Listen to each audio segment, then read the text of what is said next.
Hi guys, इस video में हम जानेंगे फ्लूइड मैकेनिक्स की ब्रांचेज के बारे में। ठीक है, फ्लूइड मैकेनिक्स की कौन कौन सी ब्रांचेज होती हैं, उन सारी ब्रांचेज को हम यहाँ पर एक्सप्लेन करने वाले हैं, डिटेल में पढ़ने वाले हैं। ओके गाइस, तो स्टार्ट करते हैं branches of fluid mechanics. Previous video में हम देखें तो फ्लूइड मैकेनिक्स को मैंने डिफाइन किया था, और फ्लूइड मैकेनिक्स को डिफाइन करने के बाद उसको मैंने क्लासीफाई भी किया था, उसका क्लासिफिकेशन किया था। वो तीन पार्ट में मैंने डिवाइड किया। वो था, फर्स्ट था हमारा fluid statics, second one fluid dynamics, and last था हमारा फ्लूइड काइनेमेटिक्स। तो यहाँ पर ये अब बोलोगे ये फिर दूसरा क्यों आ गया? देखिए, गलत ये भी नहीं है, ये कैसे किया गया है। देखिए, जब हम मान लीजिए फ्लूइड्स, जो भी है फ्लूइड्स के अंदर क्या क्या आता है? फ्लूइड्स के अंदर आता है हमारी गैसेस, गैसेस भी आएंगे, और फ्लूइड्स के अंदर हमारे लिक्विड्स भी आएंगे। ठीक है, क्या है? लिक्विड्स भी आएंगे। अगर कोई कहता है कि मुझे गैसेस की भी स्टडी करनी है और लिक्विड्स के बिहेवियर की भी स्टडी करनी है, जब वो मोशन में है और रेस्ट में है, तब फ्लूइड मतलब दोनों की करनी है, तो किसके अंदर पढ़ेंगे? फिर फ्लूइड पढ़ेंगे ना, क्योंकि ये फ्लूइड के अंदर दोनों आती हैं, तो बोलेंगे उसको फ्लूइड मैकेनिक्स। क्लियर है? तो ये से ही मैंने इसको बोला था कि फ्लूइड मैकेनिक्स को तीन पार्ट में डिवाइड कर सकते हैं, फ्लूइड स्टैटिक्स, फ्लूइड डायनामिक्स और फ्लूइड काइनेमेटिक्स। ठीक है, अब इसमें क्या किया, इस गैसेज और लिक्विड को हमें अलग अलग नहीं किया, पूरा फ्लूइड बोला, क्योंकि हमें पता है कि हमें दोनों की स्टडी करनी है। क्लियर है? तो अब इसको बोला था कि भाई रेस्ट में है, अगर हम फ्लूइड रेस्ट में है तो वो आएगी किसके अंदर? फ्लूइड स्टैटिक्स के अंदर। अगर मोशन में है फ्लूइड, और मोशन में किसकी वजह से है, जिन फोर्सेस की वजह से, उनको भी इंक्लूड कर लें और मोशन की भी स्टडी करें, ठीक है, फ्लूइड के मोशन की, तो वो आएगी डायनामिक्स, फ्लूइड डायनामिक्स के अंतर्गत। ठीक है, अगर मोशन की, सिर्फ मोशन की बात करें, और मोशन किसकी वजह से हो रहा है, जिस फोर्स की वजह से, जिस एनर्जी की वजह से मोशन हो रहा है, उसको अगर छोड़ दिया जाए, ठीक है, फ्लूइड की स्टडी कर रहे हैं मोशन कंडीशन में, लेकिन मोशन किसकी वजह से हो रहा है, उस फोर्स को, उस एनर्जी को हम छोड़ दिया जाए, तो वो स्टडी कहलाएगी फ्लूइड काइनेमेटिक्स। क्लियर है? अब देखो, ये तो क्लासिफिकेशन इसके अकॉर्डिंग होगा, फ्लूइड के अकॉर्डिंग। अब कोई कहता है कि नहीं भाई, हमें गैस और लिक्विड दोनों क्यों पढ़ना है, हमें तो सिर्फ मतलब है गैसेस से। तब जब गैस से मतलब है, और कोई कहता है नहीं हमें तो सिर्फ लिक्विड से मतलब है, भाई हमें गैस क्यों पढ़े, तो फिर इसको क्या कर दिया, दो भागों में डिवाइड कर दिया फ्लूइड को। फ्लूइड मतलब गैस और लिक्विड, तो गैस अलग कर दी और लिक्विड अलग कर दिया। जो गैसेज की स्टडी करते हैं वो आ जाता है किसके अंतर्गत? वो आता है गैस मैकेनिक्स के अंदर। और गैस मैकेनिक्स को न्यूमेटिक्स भी कहते हैं। क्या बोलते हैं? न्यूमेटिक्स भी कहते हैं। और दूसरा जो है लिक्विड, अब बचा है लिक्विड, तो लिक्विड्स की स्टडी करने के लिए बना दिया हाइड्रो मैकेनिक्स। क्या बना दिया? Hydro mechanics. तो लिक्विड्स की स्टडी किसके अंतर्गत करेंगे? हाइड्रो मैकेनिक्स के अंदर। क्लियर है? अब इसमें भी क्या हुआ भाई, गैसेज की स्टडी कर रहे हैं तो गैस मैकेनिक्स। अब किस कंडीशन में कर रहे हैं, वो रेस्ट में है या मोशन में? दोनों में करते हैं। गैस मैकेनिक्स में जब हमारा जो गैस है, चाहे रेस्ट में हो चाहे मोशन में हो, ठीक है, दोनों केस में हम जो स्टडी करेंगे वो कहलाएगी हमारी गैस मैकेनिक्स। और लिक्विड हमारा चाहे रेस्ट में है चाहे मोशन में है, दोनों केस में जो स्टडी होगी लिक्विड्स की, वो आएगी हाइड्रो मैकेनिक्स के अंतर्गत। अब इसमें भी भाई लड़ाई झगड़ा क्या कर दिया कि नहीं नहीं, हमें क्या करना है, गैस की तो स्टडी करनी है लेकिन रेस्ट कंडीशन में करनी है। ठीक है, कोई बोला कि भाई हमको मोशन कंडीशन में करनी है। क्लियर है? तो फिर से इसको डिवाइड कर दिया, जैसे यहां पर क्लासिफिकेशन किया गया था। तो फ्लूइड को क्लासिफाई किया, fluid statics, fluid dynamics, fluid kinematics. तो ऐसे ही फिर इनमें भी डिवाइडेशन कर दिया। ठीक है, इसमें रेस्ट और मोशन दोनों में बांट दिए। ठीक, अब देखिए कि गैस मैकेनिक्स, गैस की स्टडी कर रहे हैं किसके अंतर्गत? गैस मैकेनिक्स या न्यूमेटिक्स। अगर उसको बोला किसी ने कि भाई गैस की तो स्टडी करनी है लेकिन रेस्ट कंडीशन में, तो उसके लिए बोल दिया गया एरोस्टैटिक्स। क्या बोलेंगे? एरोस्टैटिक्स। इसमें क्या होता है, गैसेज की स्टडी करते हैं लेकिन रेस्ट कंडीशन में।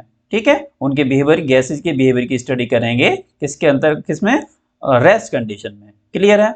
उसके बाद जो मोशन में चाह रहे हैं भाई, बोल रहे हैं भाई मोशन में हमें स्टडी करना है गैस को, तो फिर उसको बोल दिया गैस डायनामिक्स या एरोडायनामिक्स। यहाँ क्या होता है, किसकी स्टडी करते हैं, गैसेज की स्टडी करते हैं जब गैसेज मोशन में हो। क्लियर है।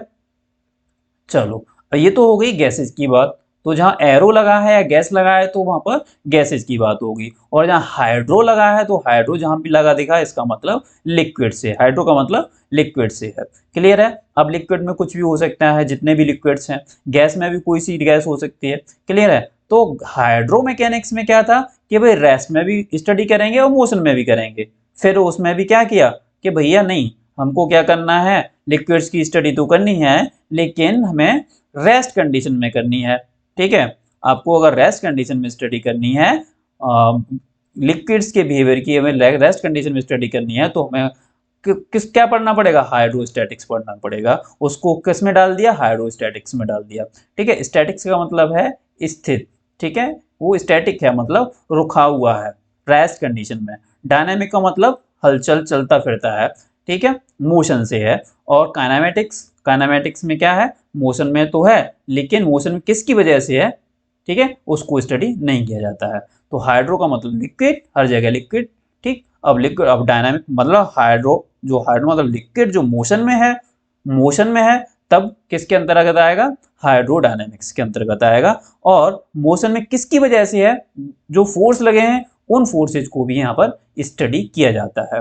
ठीक। अब इसमें बोल दिया कि क्या करना है भैया, उन फोर्सेज को जिनकी वजह से वो मोशन हो रहा है उनको नहीं पढ़ना है हमें सिर्फ मोशन में है उनके बिहेवियर की स्टडी करनी है। ठीक है। तो फिर किसके अंतर्गत आएगा, हाइड्रोकाइनेमेटिक्स के अंदर आएगा। क्लियर है भाई, ये क्लियर हो गया। इसके बाद इनको ये डेफिनेशन देख लेते हैं सबकी, क्या कर लेते हैं, सबकी 1 बाय 1 डेफिनेशन देख लेते हैं। देखिए स्टार्टिंग में हमने दो पार्ट में डिवाइड किया फ्लूइड मैकेनिक्स को, क्या बोला, गैस मैकेनिक्स जहां पर गैसेस की स्टडी की जाएगी, दूसरा था हाइड्रो मैकेनिक्स। तो ये हमें गैस में डीलिंग हो रही है यहाँ पर, या लिक्विड के साथ डील हो रहा है। ठीक है। तो गैस मैकेनिक्स, अब गैस मैकेनिक्स मतलब न्यूमेटिक्स, गैस मैकेनिक्स का मतलब न्यूमेटिक्स, न्यूमेटिक्स कहो या गैस मैकेनिक्स कहो। क्लियर है। अब न्यूमेटिक्स की अगर डिफाइन करें तो न्यूमेटिक्स की डेफिनेशन बनेगी, pneumatics is the study of gases at rest and in motion. Means हमारा जो गैस है वो चाहे रेस्ट कंडीशन में है चाहे मोशन में है, उनकी स्टडी की जाएगी न्यूमेटिक्स के अंतर्गत। ठीक है। अब नेक्स्ट है, इसमें इसको डिवाइड कर दिया दो पार्ट में, एक था एरोस्टैटिक्स। अब एरोस्टैटिक्स क्या है, the study of gases at rest is called aerostatics. Means हमारे जो गैस हैं, हमारी जो गैसेज हैं, उनके बिहेवियर की स्टडी करेंगे किस कंडीशन में, रेस्ट कंडीशन में, तो कहलाएगा एरोस्टैटिक्स। नेक्स्ट है एरोडायनेमिक्स या गैस डायनेमिक्स। क्या कहती है definition, the study of gases in motion is called aerodynamics. Means हमारी जो गैसेज हैं, ठीक है, मोशन में होंगी, गैसेज की बिहेवियर की स्टडी करेंगे जब वो मोशन में हो। क्लियर है। जब वो मोशन में हो तो उसको बोलेंगे एरोडायनेमिक्स या गैस डायनेमिक्स। क्लियर है। तो ये तो हो गई हमारी गैसेज की बात। ठीक है, गैसेज। और बचा लिक्विड। ठीक है, फ्लूइड के अंतर्गत ये दो ही आते हैं, गैस, और गैस के साथ वेपर भी आ जाता है। तो दूसरा बचा लिक्विड। तो लिक्विड में क्या, लिक्विड की स्टडी करते हैं किसके अंतर्गत, मैकेनिक्स, हाइड्रो मैकेनिक्स। तो डेफिनेशन क्या है, hydro mechanics is the study of liquids at rest and in motion. Means हमारे लिक्विड्स के बिहेवियर की स्टडी की जाएगी जब वो रेस्ट में हो या मोशन में हो, तो उसको कहेंगे क्या, हाइड्रो मैकेनिक्स। क्लियर है। और हाइड्रो मैकेनिक्स को 3 पार्ट्स में डिवाइड किया गया था। फर्स्ट था हाइड्रोस्टैटिक्स, और हाइड्रोस्टैटिक्स की definition, the study of liquids eight rest is called hydrostatics. Means हमारा जो लिक्विड है उसके बिहेवियर की स्टडी कर रहे हैं किस कंडीशन में, जब वो रेस्ट में है, तो उसे कहा जाता है हाइड्रोस्टैटिक्स। क्लियर है। सेकंड है hydrodynamics, the study of liquids in motion is called hydrodynamics. Means हमारे जो लिक्विड हैं उनके बिहेवियर की स्टडी की जाएगी कब, जब वो मोशन में हो। क्लियर है। तो ऐसी स्टडी को हम बोलते हैं हाइड्रोडायनेमिक्स। ठीक है। अब यहाँ मोशन के साथ साथ मोशन किसकी वजह से हो रहा है, उन फोर्सेस या जिस एनर्जी की वजह से मोशन हो रहा है उसको भी हम इंक्लूड करेंगे। क्लियर है। अब यहाँ देखिए, अब जो मोशन हो रहा है जिसकी वजह से हो रहा है, जो फोर्स की, उनको हटा दिया जाए तो हाइड्रोकाइनेमेटिक्स बन जाता है। तो डेफिनेशन क्या है? The study of liquids in motion, motion से क्या मतलब है? वेलोसिटी, एक्सेलरेशन और पैटर्न ऑफ फ्लो, जो फ्लूइड का फ्लो है उसका पैटर्न से है। ठीक है, तो इनको हम कंसीडर करते हैं मोशन के अंतर्गत। क्लियर है? तो यहाँ पर सिर्फ इन चीजों की को कंसीडर किया जाएगा। यहाँ पर जो फोर्स है या एनर्जी है, ठीक है, जो एनर्जी है जिसकी वजह से ये डेवलप हो रही है वेलोसिटी या एक्सेलरेशन, उसको कंसीडर नहीं किया जाएगा, उसको कंसीडर नहीं किया जाएगा। क्लियर है? तो उसको बोलेंगे हम हाइड्रोकाइनेमेटिक्स। आई होप कि सारी डेफिनेशन आपको क्लियर हो गई होंगी। बहुत सिंपल है, बहुत सिंपल लैंग्वेज में बताया है। अगर फिर भी आपका कोई डाउट रह जाता है, कोई भी क्वेश्चन रह जाता है, तो कमेंट करके ज़रूर पूछिएगा, मैं आपको आंसर दूंगा। क्लियर है? Okay, thank you.